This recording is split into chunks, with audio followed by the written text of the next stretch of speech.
Officers కూడా రావచ్చు.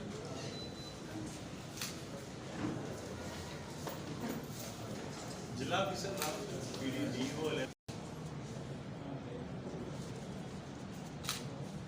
కోసం ఎన్నో రిఫార్మ్స్ తీసుకొచ్చారు, జియోస్ తీసుకొచ్చారు. And wherever he work there is a mark about ఈ స్టైల్ ఆఫ్ ఫంక్షనింగ్. మన ఆంధ్రప్రదేశ్లో పనిచేయడం ఆయన మనకి గర్వకారణం. అండ్ గవర్నమెంట్ ఆఫ్ ఇండియా కూడా 2005 పద్మభూషణ్ అవార్డు కూడా ఇవ్వడం జరిగింది. సో ఆయన పుట్టినరోజు అక్టోబర్ 22 అండ్ ఈరోజు వారి యొక్క వర్ధంతి ఉంది. సో ఇలాంటి గొప్ప వాళ్ళని తలుచుకొని కొంచెం వారి అడుగుజాడగా నడవడం అందరం కూడా చేయాల్సిన అవసరం ఉంది.